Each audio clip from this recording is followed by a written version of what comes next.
नमस्कार दोस्तों, स्वागत है आपके अपने channel math by Upendra Singh पर। दोस्तों, हम अब क्लास 10th मैथ का एक रिवीजन लेकर आए हैं। और दोस्तों, हम रोज़ एक लेक्चर में एक प्रश्नावली कंप्लीट की का रिवीजन करेंगे। और दोस्तों, इस रिवीजन बैच के दौरान हम प्रश्नावली में जितने भी दोस्तों इम्पोर्टेंट क्वेश्चन हैं और सभी सूत्र, सभी परिभाषा का हम अध्ययन करने जा रहे हैं। दोस्तों, मैं आपका समय बर्बाद न करते हुए आपको एक छोटी सी बात बताने जा रहा हूँ।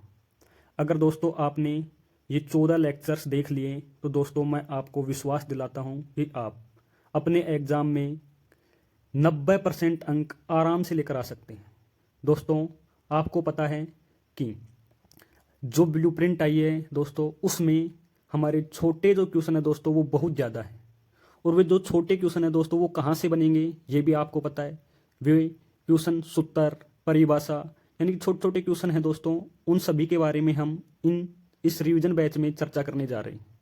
तो दोस्तों, मैं आपका समय बर्बाद न करते हुए हम आज फर्स्ट चैप्टर का रिवीजन करने जा रहे हैं। और दोस्तों, चैप्टर का नाम है वो है वास्तविक संख्या।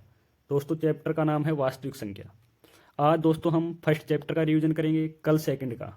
ऐसे ही हम रोज दोस्तों एक एक चैप्टर का रिवीजन करेंगे और 14 लेक्चर्स में 14 के 14 चैप्टर्स का रिवीजन कर लेंगे। दोस्तों, मैं आपको वापस एक बात बताना जा रहा हूँ कि दोस्तों अगर आपने ये 14 लेक्चर देख लिए दोस्तों, तो मैं आपको विश्वास दिलाता हूँ कि आप एक अच्छे गणित में एक अच्छे मार्क्स लेकर आ सकते हैं दोस्तों।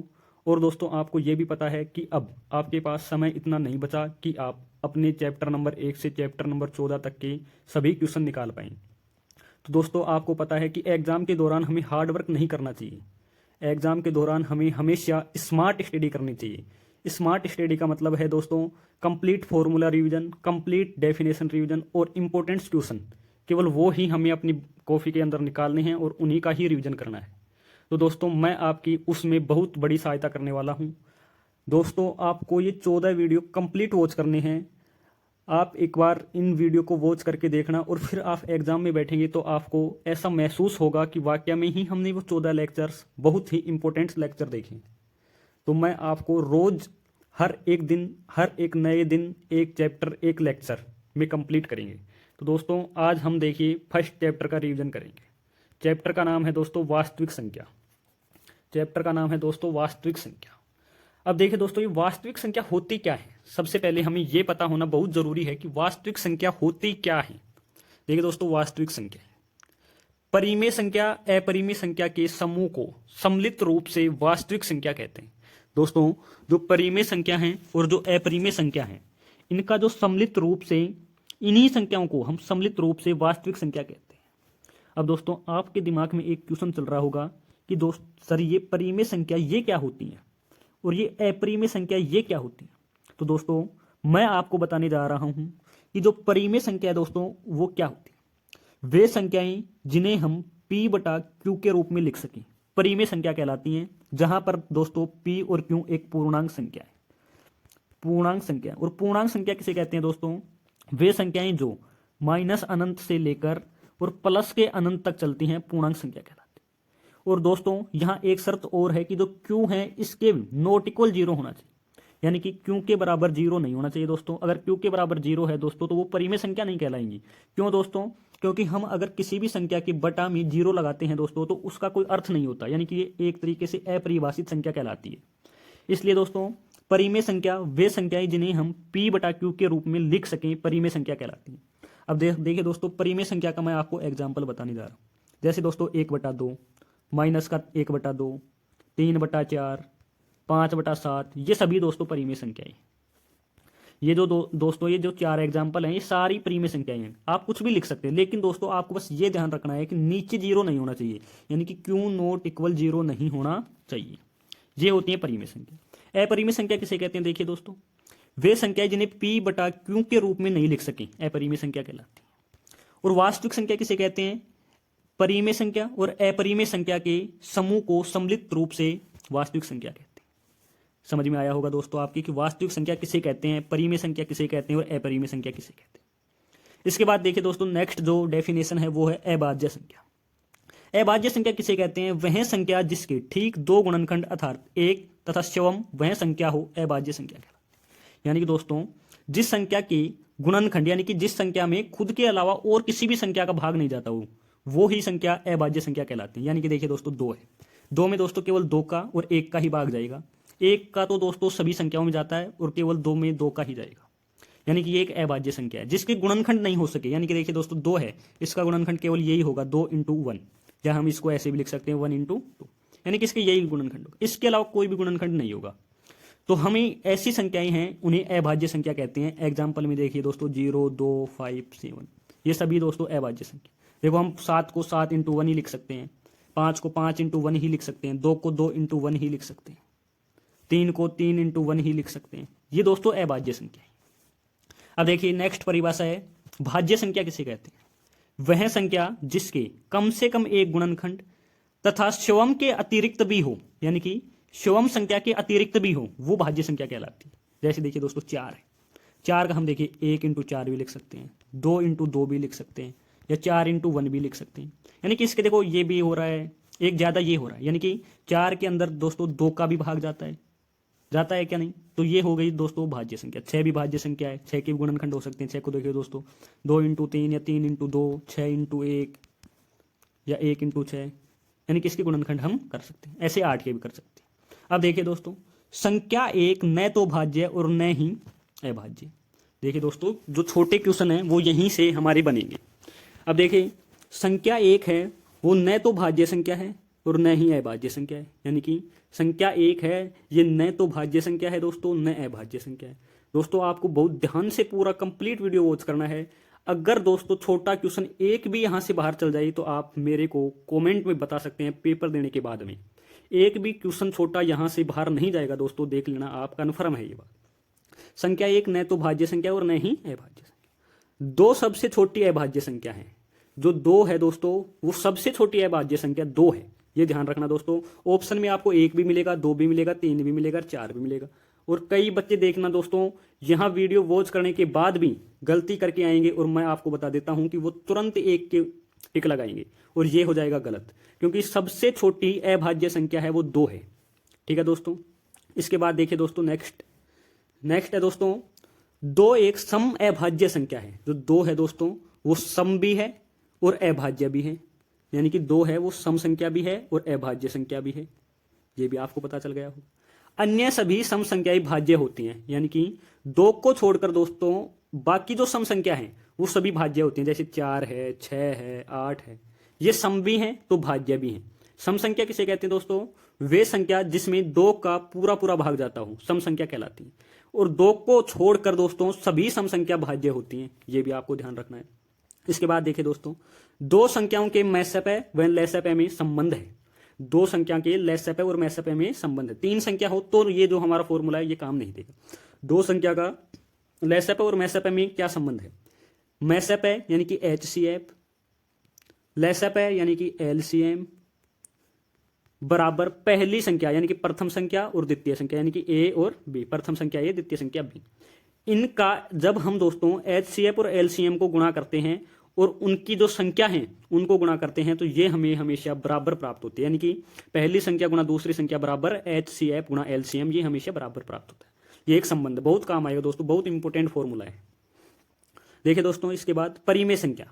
यदि किसी संख्या को P/Q के रूप में लिखा जा सकता है तो वो परिमेय संख्या कहलाती है। ये मैंने अभी आपको ऊपर भी बता दिया। अपरिमेय संख्या, यदि किसी संख्या को P/Q के रूप में लिखा नहीं जा सके, P/Q के रूप में नहीं लिखा जा सके, ये मिसप्रिंट है दोस्तों यहाँ टाइपिंग में, P/Q के रूप में नहीं लिखा जा सके अपरिमेय संख्या कहलाती है। एग्जाम्पल आप देख सकते हैं √2 है, √3 है।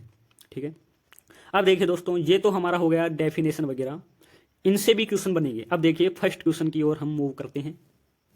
फर्स्ट क्वेश्चन देखिए क्या है हमारा। फर्स्ट क्वेश्चन है दोस्तों वो है एक ऐसी संख्या जिसके एक एवं स्वयं के अतिरिक्त कोई गुणनखंड नहीं होते क्या कहलाती है? अभी मैंने ऊपर ही पढ़ाया था आपको। एक ऐसी संख्या जिसके एक और स्वयं के अतिरिक्त कोई गुणनखंड न हो क्या कहलाती है? क्या कहलाती है दोस्तों? अभाज्य संख्या कहलाती है। और जिसके हों वो कहलाती है भाज्य संख्या, जिसके नहीं हो दोस्तों वो कहलाती है अभाज्य संख्या, और जिसके एक से अतिरिक्त अन्य गुणनखंड हो वो भाज्य संख्या कहलाती है। सबसे छोटी भाज्य संख्या है, सबसे छोटी भाज्य संख्या 2 है, अभी मैंने आपको ऊपर ही बताया था। वास्तविक संख्या कहलाती हैं वास्तविक संख्या है दोस्तों केवल परिमेय, केवल अपरिमेय, परिमेय अपरिमेय दोनों या उपरोक्त में से कोई नहीं। तो आपको पता है कि परिमेय और अपरिमेय दोनों संख्याएं हैं वो वास्तविक संख्या कहलाती है। सबसे छोटी अभाज्य संख्या 2 होती है दोस्तों, और जिसके गुणनखंड न हो दोस्तों वो अभाज्य संख्या कहलाती है। इसके बाद देखिए दोस्तों नेक्स्ट क्वेश्चन। नेक्स्ट क्वेश्चन में बोल रहे हैं दोस्तों, एक परिमेय संख्या और एक अपरिमेय संख्या का योग या अंतर कौन सी संख्या है। यानी कि एक परिमेय संख्या है दोस्तों और एक अपरिमेय संख्या है। अगर हम इन परिमेय संख्या और अपरिमेय संख्या का योग या अंतर करें तो हमें कौन सी संख्या प्राप्त होती है दोस्तों, तो हमें दोस्तों अपरिमेय संख्या प्राप्त होती है। अगर दोस्तों हम अपरिमेय संख्या और परिमेय संख्या का गुणनफल या भागफल करें तो भी हमें दोस्तों अपरिमेय संख्या ही प्राप्त होती। इसके बाद नेक्स्ट क्वेश्चन देखिए, यदि किसी संख्या को p बटा q के रूप में नहीं लिखा जा सकता वो क्या कहलाती है, अपरिमेय संख्या। अभी हमने ऊपर ही पढ़ा था। इसके बाद देखिए दोस्तों क्वेश्चन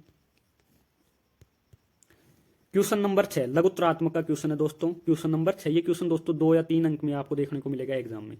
अभाज्य गुणनखंड विधि द्वारा निम्नलिखित पूर्णांकों का महत्तम समापवर्तक यानी कि HCF और लघुत्तम समापवर्तक ज्ञात कीजिए। यानी कि दोस्तों अभाज्य गुणनखंड विधि, सबसे पहले तो आपको यह पता होना चाहिए कि अभाज्य गुणनखंड विधि क्या है। अभाज्य गुणनखंड विधि का मतलब है दोस्तों कि जो संख्या अभाज्य है उन्हीं का ही भाग देना है, वो ही होती है अभाज्य गुणनखंड विधि। देखिए क्या है, 12, 15 और 20। हमें इनका HCF और LCM ज्ञात करना है। देखिए दोस्तों 12 में 2 का भाग देंगे 6 आ गया, 6 में 2 का देंगे 3 आ गया, और 3 में 3 का देंगे 1 आ गया। वैसे ही 15 में 3 का देंगे 5 आ गया, और 5 में 5 का देंगे 1 आ गया। 21 में 3 का देंगे 7 आ गया, और 7 में 7 का देंगे 1 आ गया। अब देखिए दोस्तों 12 के जो हमारे गुणनखंड हैं वो क्या हुए, 2 का स्क्वायर गुणा 3, ये प्राप्त हुए 12 के। अब देखिए दोस्तों 15 के क्या प्राप्त हुए दोस्तों, 15 के प्राप्त हुए 3 × 5, और 21 के क्या प्राप्त हुए दोस्तों, 21 के प्राप्त हुए 3 × 7, ये प्राप्त। HCF का मतलब है दोस्तों तीनों में क्या कॉमन आ रहा है, तो तीनों में आपको पता है कि देखो 3, 3 और 3, तीनों में 3 कॉमन आ रहा है। 3 कॉमन का मतलब है कि इसका जो HCF है दोस्तों वो क्या प्राप्त हो गया, 3। और LCM का कैसे पता लगाएंगे दोस्तों, LCM में ये पता लगाना है दोस्तों कि सबसे पहले आपको देखना है कि देखो 2 इसमें 1 बार 2 बार, 3 सब में कॉमन आ रहा है। यानी कि इसका जो HCF है दोस्तों वो देखिए कैसे पता लगाएंगे।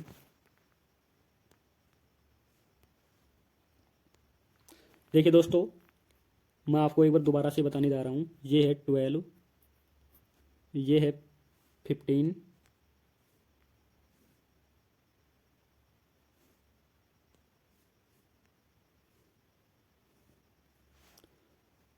और ये है दोस्तों 20,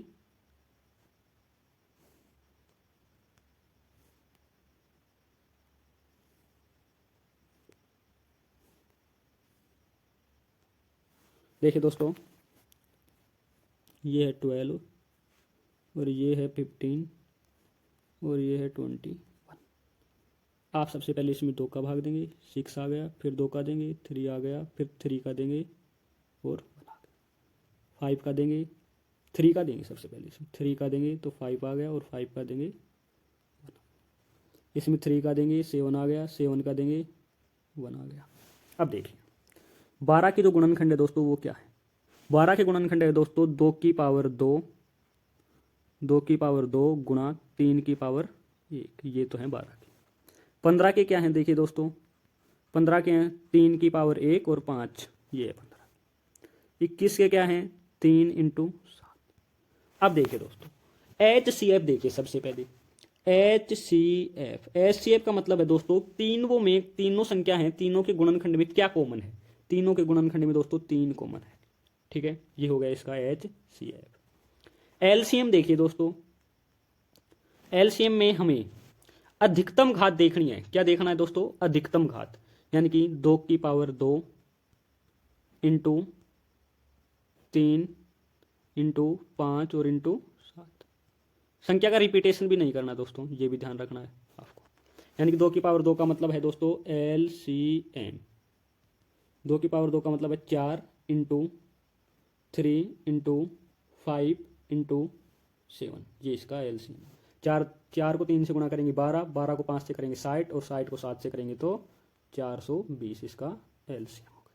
ठीक है दोस्तों। इसके बाद दूसरा क्वेश्चन है दोस्तों, वो आप स्वयं करेंगे और तीसरा भी स्वयं करेंगे। अगर आपको समझ में नहीं आता दोस्तों तो आप मेरे को कमेंट में लिखकर बताएंगे, तो मैं आपका जो नेक्स्ट जो लेक्चर होगा उसमें दोनों क्वेश्चन समझा दूंगा। इसके बाद देखिए दोस्तों नेक्स्ट क्वेश्चन, क्वेश्चन नंबर 7। यदि दो संख्या 306 और 657 का महत्तम समापवर्तक यानी कि HCF 9 दे रखा है तो इनका लघुत्तम समापवर्तक ज्ञात कीजिए। अब देखिए दोस्तों, हमने एक फॉर्मूला पढ़ा था, वो फॉर्मूला क्या था कि पहली संख्या यानी कि पहली संख्या गुणा दूसरी संख्या, पहली संख्या गुणा दूसरी संख्या बराबर HCF, पहली संख्या गुणा दूसरी संख्या बराबर, हमने पढ़ा था पहली संख्या बराबर दूसरी संख्या गुणा बराबर HCF और गुणा LCM। ये हमें एक फॉर्मूला भी पढ़ा था। पहली संख्या और दूसरी संख्या को गुणा करेंगे और उनके HCF और LCM को गुणा करने पर समान प्राप्त होता है, ये अभी हमने पढ़ा था। तो देखिए दोस्तों, पहली संख्या क्या दे रखा है हमें 306 इंटू दूसरी संख्या क्या दे रखा है 557 बराबर हमें दे रखा है दोस्तों महत्तम समापवर्तक यानी कि HCF का मान कितना दे रखा है 9 और लघुत्तम समापवर्तक पूछ रहा है यानी कि LCM, ये हमें ज्ञात करना है। तो देखिए दोस्तों LCM कैसे ज्ञात करेंगे हम दोस्तों, इसको ऐसे लिख सकते हैं LCM बराबर 306 गुणा 657। ये देखिए दोस्तों 9 है, ये गुणा में है इधर, तो इधर आएगा तो भाग में हो जाएगा। देखिए 9 तिया 27, कितने बच गए 3 और 9 चौक 36। अब 34 को हम 657 से गुणा करने पर हमें एलसीएम प्राप्त हो जाएगा, यानी कि 34 को 657 से गुणा करोगे दोस्तों आप, तो आपको एलसीएम प्राप्त हो जाएगा। ऐसे इसका एलसीएम ज्ञात करते हैं, यानी कि पहली संख्या गुणा दूसरी संख्या, और हमें दोस्तों एचसीएफ दे रखा था और एलसीएम ज्ञात करना था। तो एलसीएम ज्ञात करेंगे तो ये जो 9 है इधर किस में है, गुणा में है, इसके नीचे आ जाएगा किस में, भाग में, और ये 9 से कट रहा है 306, 9 तिया 27, कितने बज गए 3, तो 9 चौक 36। 34 को 657 से गुणा करने पर हमें एलसीएम प्राप्त हो जाएगा। 7वां क्वेश्चन आप कर सकते हैं, 6 भी कर सकते हैं। इसके बाद देखिए दोस्तों क्वेश्चन नंबर 8, और क्वेश्चन नंबर जो 8 है उसमें क्या बोल रहा है, संख्या 6 और 20 के अभाज्य गुणनखंड विधि द्वारा एचसीएफ और एलसीएम ज्ञात कीजिए। यानी कि संख्या 6 लिखना है पहले तो आपको, और संख्या 20 लिखना है। अब इनका एचसीएफ और एलसीएम ज्ञात करना है। 6 में सबसे पहले 2 का भाग देंगे, अभाज्य गुणनखंड विधि से बोल रहा है दोस्तों, ये ध्यान रखना है, यानी कि अभाज्य संख्या का ही भाग देना। 3 आ गया, 3 का 3 में देंगे 1 बार। ऐसे ही देखो 20 में 2 का देंगे 10, 10 में 2 का देंगे 5, और 5 में 5 का देंगे 1। ठीक है दोस्तों।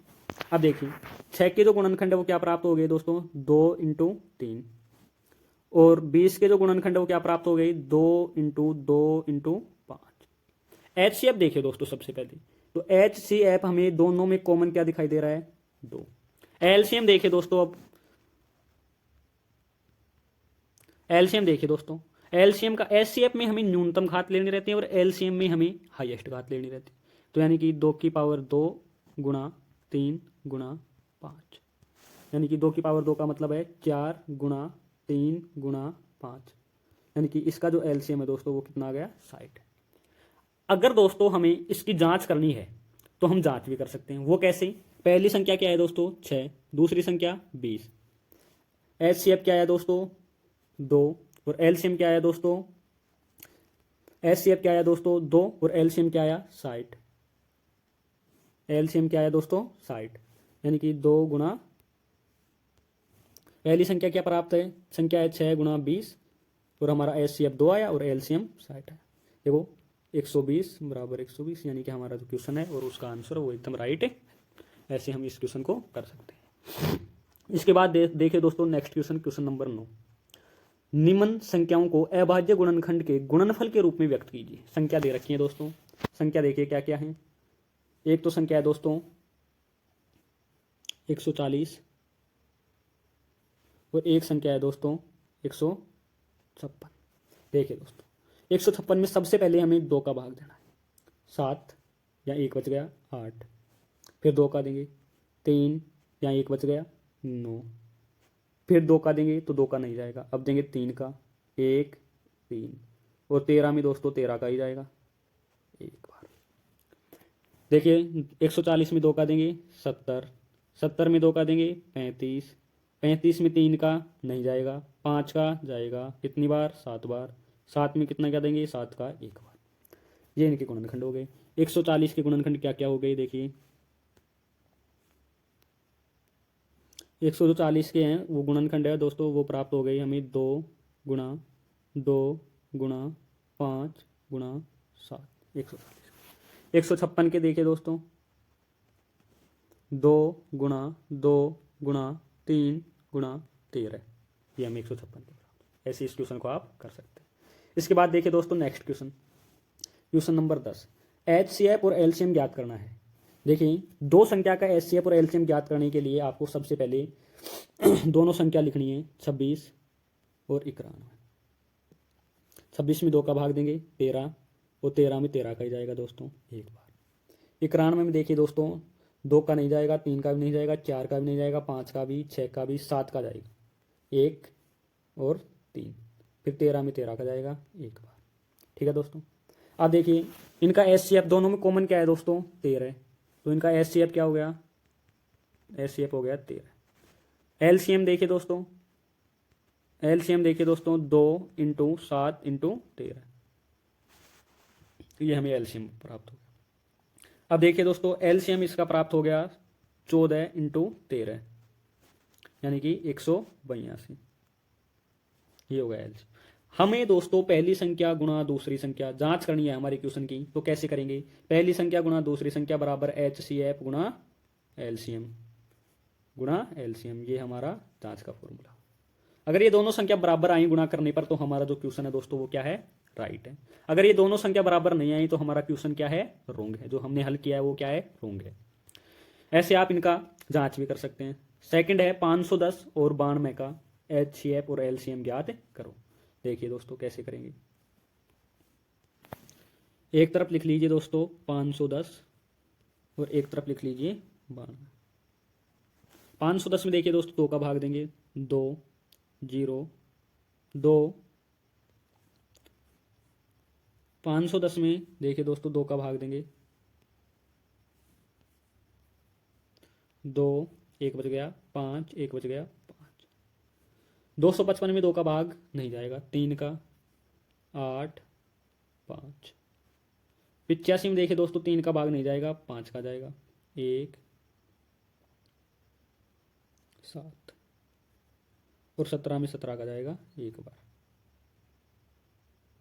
ठीक है, इधर देखिए दोस्तों 92 में 2 का जाएगा 4 6, 2 का जाएगा 2 3, और 23 में 23।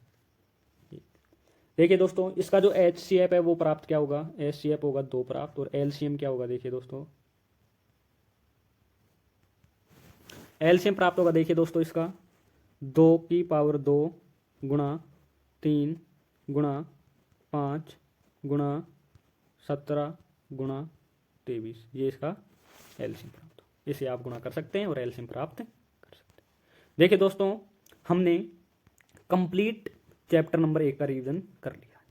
हमारा चैप्टर नंबर 1 में इतने ही क्वेश्चन हैं, इतने ही इंपॉर्टेंट फैक्ट्स, इतने ही जो फॉर्मूले हैं वो दे रखे हैं, और इतने ही क्वेश्चन, इतने ही टाइप के क्वेश्चन दे रखे हैं। एक बार दोबारा से हल्का रिवीजन देख लीजिए। चैप्टर का नाम है दोस्तों वास्तविक संख्या। वास्तविक संख्या किसे कहते हैं, परिमेय संख्या और अपरिमेय संख्या का सम्मिलित जो रूप है उसे वास्तविक संख्या कहते हैं। अभाज्य संख्या किसे कहते हैं, जिसके गुणनखंड नहीं हो सके अभाज्य संख्या कहलाती है। भाज्य संख्या जिसके गुणनखंड हो सकते हैं भाज्य संख्या कहलाती है। देखिए संख्या 1 न तो भाज्य है दोस्तों, न अभाज्य संख्या है। इसके बाद देखिए दोस्तों 2 है दोस्तों, वो सबसे छोटी भाज्य संख्या है। 2 सबसे छोटी भाज्य संख्या है। 2 एक सम अभाज्य संख्या यानी कि 2 है जो सम भी है और अभाज्य संख्या भी है। अन्य सभी सम संख्याएं भाज्य होती हैं, यानी कि 2 के अलावा जितनी भी सम संख्याएं हैं वो भाज्य होती हैं। 2 संख्याओं के मैसप और लैसप में क्या संबंध होता है, लैसप और मैसप में संबंध होता है दोस्तों प्रथम संख्या गुणा द्वितीय संख्या बराबर HCF और LCM। परिमेय संख्या किसे कहते हैं दोस्तों, यदि किसी संख्या को P/Q के रूप में लिखा जा सकता है तो परिमेय संख्या कहलाती है। यहाँ P और जो Q है एक पूर्णांक संख्या है, और Q के नॉट इक्वल 0 होना चाहिए, Q बराबर 0 नहीं होना चाहिए। अपरिमेय संख्या किसे कहते हैं, यदि किसी संख्या को P/Q के रूप में नहीं लिखा जा सके, ये क्वेश्चन में मिसप्रिंट है, प्रिंटिंग में नहीं लिखा जा सके उसे अपरिमेय संख्या कहते हैं।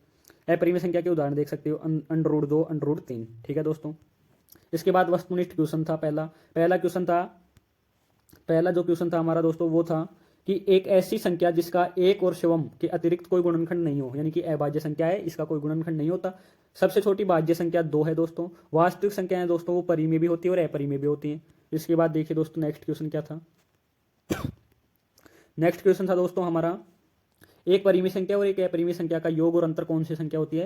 अपरिमेय संख्या। और एक परिमेय संख्या और एक अपरिमेय संख्या का गुणनफल और भागफल भी एक अपरिमेय संख्या होती है, जिसे p बटा q के रूप में नहीं लिखा जा सके दोस्तों, वो अपरिमेय संख्या होती है। और इनका दोस्तों आपको अभाज्य गुणनखंड विधि के द्वारा गुणनखंड करने हैं। अभाज्य गुणनखंड विधि यानी कि 2 का, 3 का, 5 का, 7 का, इनका भाग देना है। अभाज्य गुणनखंड विधि का मतलब ये होता है।